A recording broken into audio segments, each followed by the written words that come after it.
part 3, chapter 14, al-riba, the unlawful increase. Okay, usury is the official name they're giving it.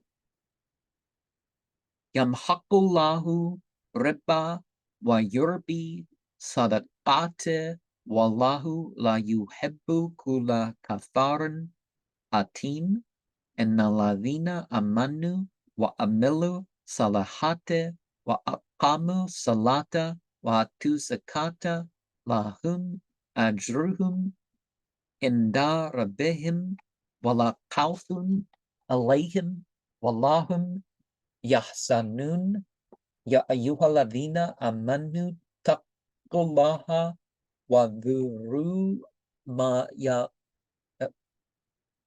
baqiya minna riba in kuntum mu'minin fa in lam taf'alu fadhanu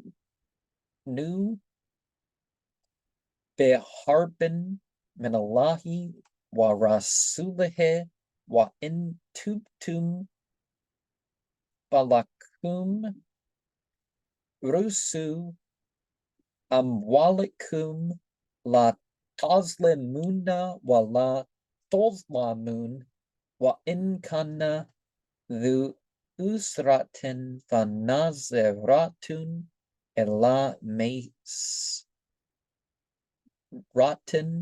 wa antasaddaqu khairun lakum in kuntum ta'alamun.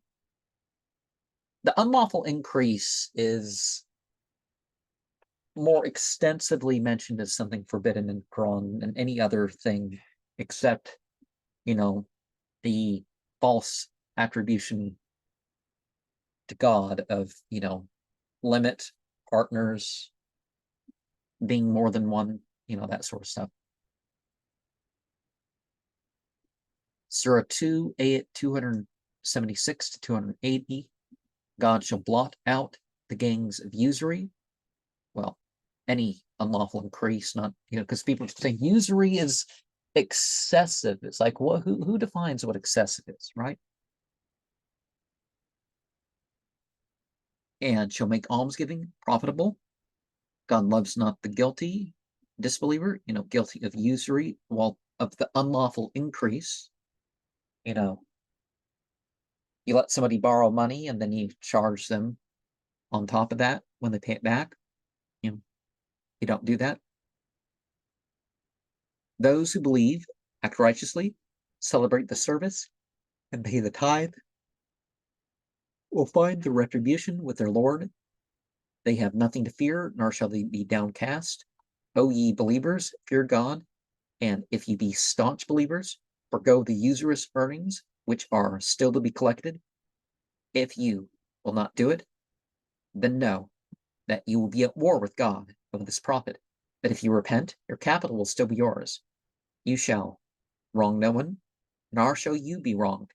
If your debtor is in difficulties, wait till he is in easy circumstances. That you remit his debt will be better for you if you remember these prescriptions. If you know. Alladhina yakuluna riba la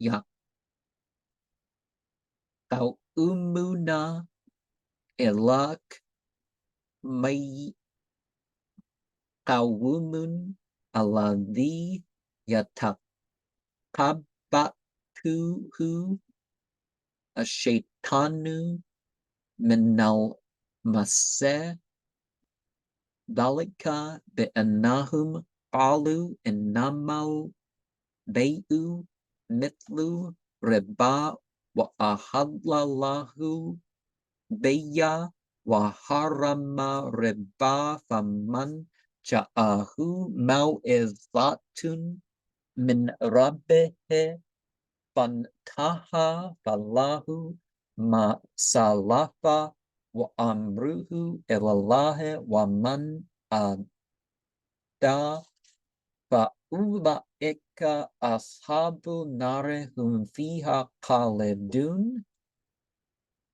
Surah 2, Ayat 275. Those who practice usury, interest, shall rise. Also, the insurance to make money off of people. There's blackmail. A lot of things fall under riba. Shall arise again like those who are under acute epileptic fits. Well, it literally says like those who rise again, whom Satan has overthrown into a trance with a touch.